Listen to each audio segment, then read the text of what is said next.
Los pilotos son un tipo raro de humanos. Abandonan la superficie ordinaria del mundo para purificar su alma en el cielo y solamente regresan a la tierra después de recibir la comunión con el infinito. José María Velasco Ibarra, presidente del Ecuador. ¿Quién es? Yuri Gagarin, el primer hombre en volar al espacio. ¿Por qué creen que lo eligieron? No, sí era piloto, de hecho se mató en un accidente aéreo. ¿Pero por qué creen que lo eligieron? Primero, ¿en qué época? 61, gran año a propósito. 61, Yuri Gagarin es elegido por ¿quién era el líder soviético? Nikita Khrushchev. Primer requisito, tenía que ser comunista, tenía que ser del partido, tenía que ser militar, pero tenía que ser chaparrito y chiquito. ¿Por qué? Por las dimensiones de la cápsula. ¿Y qué creen que hizo allá arriba en el espacio Yuri Gagarin? Nada. No tocaba nada. ¿Cómo se llamaba el primer astronauta mexicano? Rodolfo Neri, ¿no? ¿Saben que regresó con todas las manos moreteadas del espacio? Y llegó con moretones y con golpes en las manos. ¿Saben por qué? Porque los gringos le decían no toque. Ya le dijimos que no toque absolutamente nada. Pues igual Yuri Gagarin iba plagado de sensores, estaba conectado a todo tipo de tubos y de sensores, que lo único que hacían era monitorear sus variables biomédicas, su presión arterial, su temperatura, etcétera, porque era un experimento. Lo único que quería la Unión Soviética era demostrar que era posible lanzar al espacio a un ser humano, en este caso cosmonauta, no astronauta. El astronauta es el gringo, el cosmonauta es el ruso, el soviético. Pero antes que Gagarin hubo un ser terrestre, no puedo decir que es humano, aunque son más humanos que algunos, hubo un animalito que voló antes, Laika, una perrita. Pero a Laika, desgraciadamente, hay una canción de Mecano que habla de Laika. ¿Sí? ¿Se acuerdan de esa canción de Laika? Y es un homenaje a esa perrita que no pudo regresar, murió por falta de oxígeno. Pero Laika igual no hacía nada, nomás sorbeteaba un poco de agüita, se murió por falta de oxígeno y de comida. Pero en la carrera armamentista, los rusos y los americanos querían ser los primeros, y Yuri Gagarin, que era también medio filósofo, medio poeta, por eso lo puse, fue el primero además, ojo, no fue el primero en ser lanzado, fue el primero en lograr regresar vivo, porque en esa época los rusos no se podían dar el lujo de que se publicitase un fracaso, no era buena propaganda. Y el socialismo, el comunismo, se fundamenta en buena medida en la propaganda.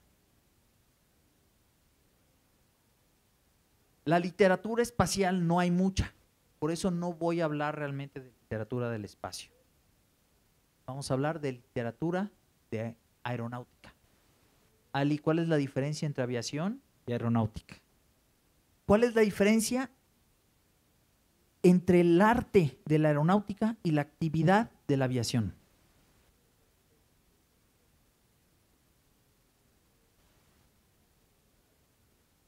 Ambos son técnicos. La aeronáutica es el todo. Tiene que ver con el diseño, con la construcción, con la operación de todo tipo de aeronaves. La aviación se refiere a aeronaves más pesadas que el aire, a los aviones. Ok. Nosotros vamos a hablar de aeronáutica en general, porque el vuelo humano tiene que ver con todas sus facetas, con todas sus formas de volar. Y posiblemente con la astronáutica. Papá, dejé mi corazón allá arriba. Francis Gary Powers. A ver, ahora sí vamos a ver quién es prehistórico. ¿Quién era Francis Gary Powers? U2. No U2 de Bono, que está inspirado en eso. ¿Saben la cantidad? Fíjense, Led Zeppelin, U2, ¿quién más? Los Concorde. ¿Quién? Sí, perfecto. ¿Quién más? Aerosmith. Hay una que hablaba del Blackbird. Hay varios grupos musicales inspirados por aeronaves o pilotos, etcétera. U2, hay un avión que se llamaba el U-2 y Francis Gary Powers, a quien se le atribuye esta cita, era un aviador norteamericano que hacía misiones de espionaje en un avión que se llamaba el U-2 sobre los países enemigos de los Estados Unidos, llámese Cuba, Unión Soviética, China, y un día fue derribado. Y los americanos no podían reconocer que estaban espiando a los rusos, porque nos acercábamos a una guerra. Pero los rusos logran derribar el U-2 y dicen, ¿cómo que no me estás espiando? Y aquí tengo a Francis Gary Powers. A Francis Gary Powers se le considera un traidor por no haber muerto en esa misión y haber sido exhibido. Pero él de chico dijo, papá, dejé mi corazón arriba. Cuando se nos mete la turbocina en la sangre, no regresa. Desde chavitos, como o este adolescente que a los 16 años de edad estaba volando solo y no les digo lo que sentía. En Pachuca, compañeros de tu papá eran mis instructores. ¿Cómo es posible que le soltaran a un chamaco de 16 años? Hoy en día me pregunto, una aeronave solo, en Pachuca. Siguiente, por favor. Para escribir hay que tener algo que decir, afirmaba Antoine de Saint-Exupéry. Posiblemente, pero no cualquier cosa. Y es que lo que vale la pena compartirse solo puede emanar de lo extraordinario, requisito que debe existir para tener algo digno que decir. En el alma de cada aviador vuela un poeta en potencia. Y es que pocas actividades nos hacen vivir lo extraordinario, recordándonos nuestras vulnerables y mortales realidades. En el marco de la experiencia de enfrentar a la naturaleza y ser testigos de su belleza, como lo hace el volar. Algunos no lo reconocen y solo lo sienten, otros lo aceptan y lo llevan consigo sin grandes alardes. Pero para otros, la experiencia es tan extraordinaria que los obliga a convertirse en narradores, integrando así este capítulo especial en el arte de escribir, llamado literatura aeronáutica. Para escribir hay que tener algo que decir, pero no cualquier cosa. Y esa cosa extraordinaria solo puede provenir de algo extraordinario. ¿Y qué puede haber más extraordinario que contemplar la verdadera faz de la tierra desde una cabina, desde un asiento de ventanilla? Hay señores que están ahorita piloteando los aviones y son grandes aviadores, son muy competentes, son verdaderos apasionados y son muy, muy profesionales. Y estamos en buenas manos, pero son señores que les viene valiendo guango lo que hacen que no sea pilotear. No disfrutan el volar por lo que significa volar. Para ellos es un trabajo, es una profesión, es una actividad. Es más, se bajan del avión y lo último que quieren ver es un avión. No hay fotos de aviones en sus casas. No saben lo que es un Saint-Exupéry, no saben lo que es un Lindbergh, no saben lo que es un Yuri Gagarin. A ellos lo único que les interesa es ser los mejores pilotos. Perfecto. Pero dentro de ese universo de grandes y competentes pilotos, hay algunos elegidos que dicen, estoy trascendiendo mi actividad, soy privilegiado, tengo una plataforma única, estoy viendo cosas que no cualquiera puede ver. Perfecto, ya llegamos a una segunda categoría. Dentro de ellos hay una categoría de gente que sabe expresar esos sentimientos y ponerlos en un texto de mediana calidad o de gran calidad, digno de ser publicado. Es así como nace la literatura aeronáutica. De esos cuantos, poquitos, que han explotado y han aprovechado el privilegio que han tenido de pilotear para regalarnos páginas que trascienden la literatura, como verán un poquito más adelante. Pero ¿cómo lo hacen? ¿Con poesía o con prosa? ¿Aviación o volar? ¿Pasillo o ventanilla? A mí todo el tiempo me dicen, pues yo me pongo mal cuando no me dan ventanilla. Yo la verdad me he llegado a bajar de un avión porque no me dan el asiento de ventanilla. Y la gente con la que vuelo me dice, ¿y? No entiendes. Todos los vuelos son iguales. No. Iba yo en un vuelo una vez donde el pasajero de al lado me dijo, señor, ¿le puedo pedir un enorme favor? ¿Puede bajarle a la persiana de la ventanilla? Y el señor se quejó con la sobrecargo. Le dijo la sobrecargo, el señor tiene todo el derecho del mundo a volar en su asiento de ventanilla. Y la sobrecargo me dijo, ¿qué le importa a usted? Dije, señorita, usted no tiene idea de lo que yo voy a ver desde mi ventanilla. Hay gente que le gusta pasillo y de business class. A mí, yo lo que quiero es la ventanilla lo más cerca del motor del avión para ver cómo se despliegan los flaps y ver el espectáculo que me ofrece el vuelo.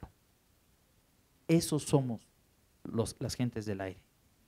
En esa categoría están los Saint-Exupérys. En esa categoría están los Federicos como el presente. Y es que, ¿han visto un cometa desde el aire? ¿Han visto un volcán en erupción desde el aire? ¿Han visto fronteras desde el aire? No hay fronteras en el aire. ¿Han visto cómo se ve el mar Caribe, una isla del Caribe nivelados a 40,000 pies? ¿Han visto un glaciar? ¿Han sobrevolado los Alpes, los Andes? ¿Han visto Nueva York desde el aire? La Ciudad de México desde el aire. El Paricutín, el Popo, el cráter. ¿No les ha tocado ver otra aeronave volando al mismo tiempo que ustedes? ¿No les ha tocado ver en un momento dado de repente el cielo lleno de estrellas sin el filtro de la atmósfera? ¿No les ha tocado ver desiertos? ¿Saben lo que es un atardecer de 1 hora de duración? Cuando estás volando hacia el occidente, hacia donde se pone el sol a 1000 kilómetros por hora, y el atardecer que normalmente dura 15 o 20 minutos se convierte en un atardecer de 1 hora. Cualquiera se enamora de la pasajera de al lado con un atardecer así. Fenómenos naturales, orográficos, atmosféricos. Los hombres del aire, como el señor que acaba de entrar, bienvenido general, los hombres del aire tienen el privilegio de ver las cosas que nosotros en tierra no podemos ver. Por eso es tan importante escoger asiento de ventanilla. Por eso la gente que baja la cortinilla y se pone a jugar en la computadora en un vuelo, te las voy a plantear así: México, Acapulco, ver el Popo, Tequesquitengo, el Ajusco, el río Balsas, y después ver la bahía de Acapulco. Es un vuelito muy corto. Imagínense lo que es un vuelo sobre los Alpes suizos sin una nube, cumbres nevadas. Esa es la recompensa de llegar a un aeropuerto temprano y asegurar un asiento de ventanilla. Y esta es la mesa de trabajo del escritor aeronáutico. Esta es la vista que tiene desde su lugar de escritura.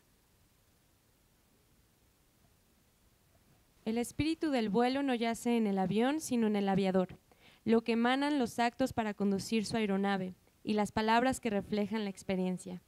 Todo está en el aviador, todo está en el ser humano. La aeronáutica es una actividad humana, es una actividad técnica, sí, padrísima, es una actividad logística, aerotransporte, es una actividad estratégica, la defensa, perfecto. La aeronáutica es cosa del ser humano, porque el ser humano es el que ha querido volar. El avión es maravilloso, padrísimo, sí, ahorita volar en un 787, increíble. Pero si yo no valoro lo que es estar en una aeronave así, si yo no hago contacto con la experiencia, no voy a sentir nada.